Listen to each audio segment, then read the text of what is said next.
Olá a todos, este é o canal Geopoliticando e hoje nós vamos falar sobre como os impostos vão sofrer aumentos de nível global e também sobre, como diz a matéria aqui, como estamos afundando em uma sepultura fiscal. Esse aumento de impostos ele advém de vários fatores e um dos quais é o fato de que os idosos estão aumentando em número em relação ao de nascituros. Pela primeira vez na história, nós temos mais avós do que netos no mundo.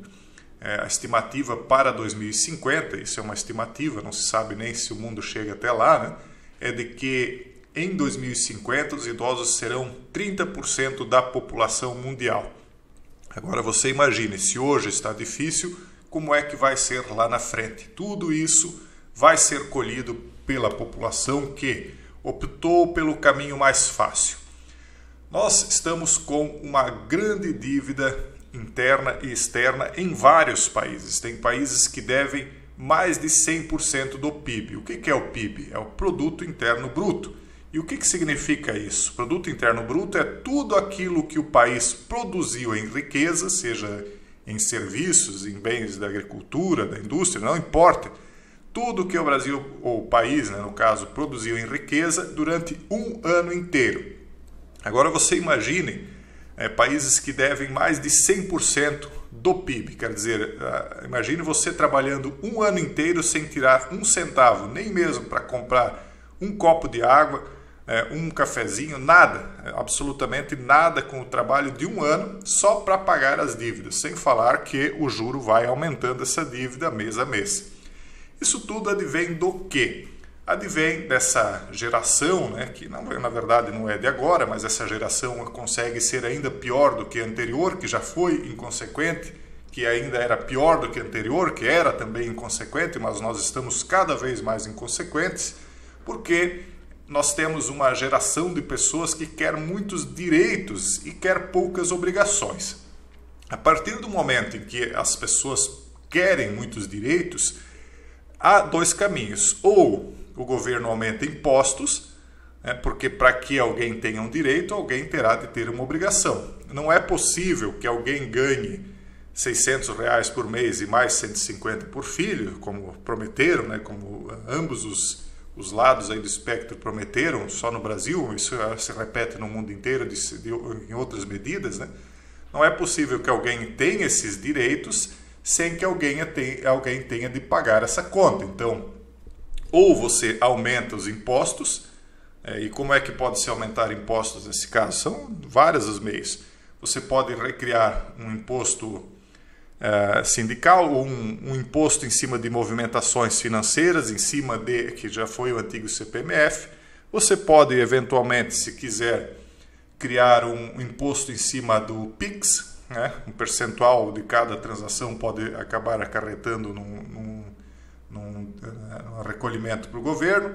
Você pode taxar dividendos, você pode taxar distribuição de lucros, enfim, você tem uma série de impostos para criar. Você pode aumentar o imposto de renda, você pode criar o imposto sobre grandes fortunas, e aí o que é grande fortuna é muito relativo no Brasil.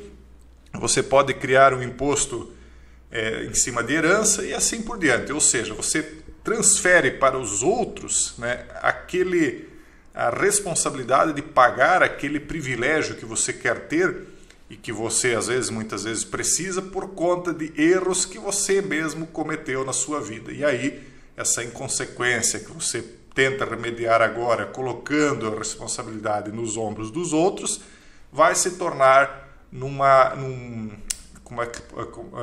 castelo de cartas ainda maior, porque vai desabar lá na frente. Quer dizer, se você começar a impor cada vez mais impostos agora, você começa a quebrar o sistema, e quebrando o sistema lá na frente, quando você estiver idoso, a coisa vai ser ainda pior do que é agora.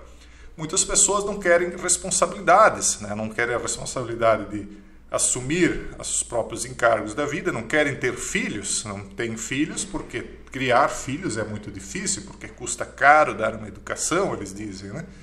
Porque custa caro vestir, custa caro alimentar. Vai custar ainda mais caro quando você for idoso e não tiver uma geração de jovens para lhe auxiliar. Tem pessoas que, chegando a uma determinada idade, precisam de ajuda até para limpar os fundilhos. Imagine o resto, trocar uma telha de uma casa. Ah, mas eu contrato fulano. Fulano vai cobrar valores altíssimos, porque não vai ter mão de obra. Quem já viveu no interior, e principalmente num interior onde já tem muitos idosos, porque geralmente os idosos se recolhem em lugares mais tranquilos, né?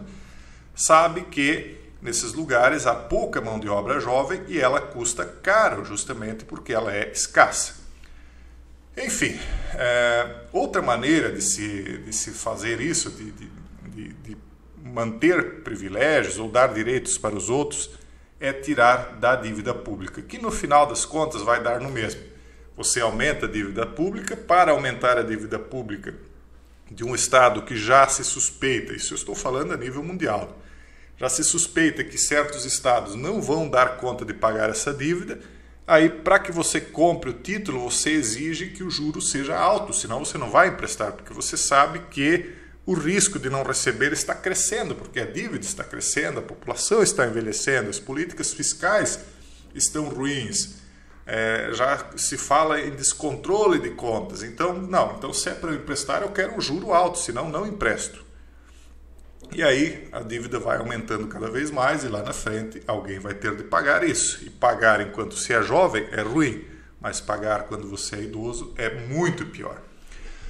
Veja só, os gastos federais são muito altos, mas as receitas fiscais federais também são muito baixas em relação aos níveis de gastos que o público deseja. Aquele desejo, eu quero isso, eu quero aquilo, meus direitos, e ninguém quer obrigações.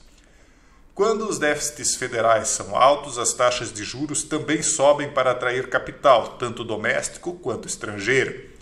Taxas de juros mais altas aumentam o custo do capital para investimento, incluindo gastos inovadores em pesquisa e em desenvolvimento. Além disso, quando o orçamento do governo federal é maior, os recursos para as áreas mais produtivas do país são menores. O investimento sofre, a produtividade sofre. Todos são menos prósperos. Tick-down funciona, políticas de gotejamento, como mais transferência de bem-estar e renda, são o caminho para o cemitério fiscal. O caminho para resolver tudo isso era as pessoas pararem de pedir direitos, dizer eu não quero esse direito, não, eu não quero um auxílio reclusão, não, eu não quero um auxílio uma Bolsa Família, ou como é que eles chamam, Auxílio Brasil, ou seja lá o que for, mas as pessoas jamais vão dizer isso. Elas vão dizer, eu quero mais e mais, aumente, eu quero mais. E aí vão aumentando o problema, lá na frente vão pagar caro, não tenham dúvidas de que vão pagar caro. O Congresso e o governo dos Estados Unidos estão rindo ao passar pelo cemitério econômico de nossos filhos e netos. Quem é que vai pagar mais caro? Será que são só os filhos e netos ou aqueles que chegarem lá na frente e quando verem filhos e netos quebrados não vão poder ter o auxílio desses filhos e netos, porque eles vão estar mais preocupados em manter a si mesmos. E isso quando tiver filhos e netos, porque aqueles que não tiverem não vão ter nem o auxílio. Então, cada vez mais as pessoas terão de se aposentar com mais idade. Saiu agora no Japão, se eu não me engano, a aposentadoria foi aumentada para 70 anos. Vai chegar, me parece que é 70 anos. É o país que exige a maior idade para se aposentar. Por quê? Porque tem poucos jovens trabalhando, cada vez menos jovens. Vai chegar um ponto em que a aposentadoria vai acabar, pessoal.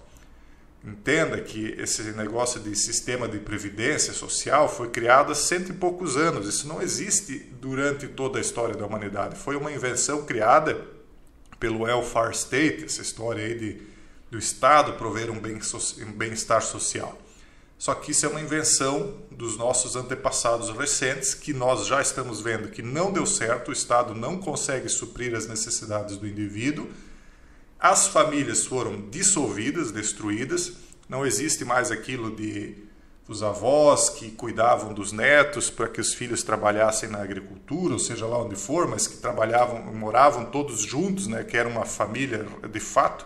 Não, hoje em dia os avós querem surfar na praia, né, os filhos desses já muitas vezes nem querem filhos ter, né, então aqueles avós são avós de gatos e cachorros, né, e daí por diante. Então isso tem um preço. O preço já é pago hoje, mas vai ser ainda mais caro daqui a uns anos.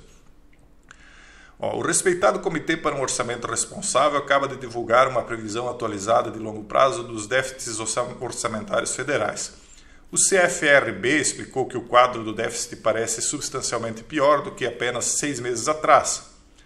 Em pouco tempo já se deteriorou bastante, quando o Congressional Budget Office divulgou sua nova perspectiva orçamentária básica. O crescimento econômico será menor, claro. Além de tudo, uma pessoa com mais idade ela vai produzir menos. Uma economia combalida, mesmo com pessoas com potencial produtivo, vai produzir menos. E conecte tudo isso ainda à quarta revolução industrial. O desastre será grande. A arrecadação de impostos será menor, as taxas de juros sobre o déficit federal serão maiores. O CFRB disse que a dívida líquida federal em poder do público nacional e internacional chegará a 110% do PIB até 2032. Isso nós estamos falando dos Estados Unidos. Nesse ano, o déficit estrutural será de 6,6% do PIB e os pagamentos anuais de juros da dívida serão de 3,4% do PIB. Ou 850 bilhões de dólares do ano atual. Isso só juro da dívida, pessoal. Para colocar esses números, 850 bilhões de dólares em perspectiva, os gastos com defesa para o atual ano fiscal, que começou em 1º de outubro, estão projetados para pouco menos de 800 bilhões. Então eles dizem que os Estados Unidos gastam muito com defesa, mas veja só o que eles gastam com juros, né? Coisa fugiu do controle, parece, a impressão que a gente tem, e na verdade essa é a minha opinião, é que ela foi feita para em algum momento demolir o Ocidente, porque isso é uma característica mundial, mas é especialmente do Ocidente e de países que copiaram o sistema ocidental. Eu nunca me esqueço quando no primeiro semestre da minha faculdade, lá nos tempos da adolescência, um vice-prefeito foi dar uma palestra na minha turma. Não vou nem dizer o partido, mas vocês já podem imaginar. E aí eu comentei com ele falando de investimentos, empréstimos, mas eu tinha aprendido, né, já de pequeno que economia, de fato, é simplesmente economizar, ou seja, você gastar menos do que você ganha e reinvestir aquilo, né, para que ele gere mais riqueza, mais prosperidade. E se todos fizessem isso, gastassem menos do que ganham, né, todos seriam mais prósperos. A resposta que ele me deu foi que países muito desenvolvidos, como o Japão e outros países europeus, faziam uso de dívidas, de empréstimos para investimento. Eles não faziam a economia de recursos para investir, não. Eles pegavam emprestado e depois investiam. Eu tentei contestar, mas eu era um mero adolescente diante do vice-prefeito, né? Então, ao final de contas, hoje, né, eu percebo que aquilo que eu aprendi lá com os meus pais, né, na infância, está correto, né? E aquilo que o genial vice-prefeito, com PhD, sei lá que diabo tudo que ele tinha, estava errado. Então hoje o japonês, né, que ele utilizou como exemplo na época, está tendo de se aposentar com 70 anos em uma economia cada vez mais decadente. Um país que foi tão próspero, tão rico, então nem se fala no Brasil, né? O Brasil aí cheio de direitos e privilégios caminha para o abismo de uma maneira muito mais eficiente ainda do que o Japão. Então nisso nós somos mais eficientes. Pessoal, vamos fazer a nossa parte, tentar salvaguardar aquilo que é nosso, assumir as nossas responsabilidades. Uma boa parte do desastre que os outros estão causando nós vamos pagar junto, infelizmente, mas será muito pior para aqueles que acham e sonham que o Estado, que o governo, ou seja lá que entidade não espiritual aí possa trazer milagrosamente para eles algum tipo de almoço grátis. Um forte abraço e até o próximo vídeo, se Deus quiser.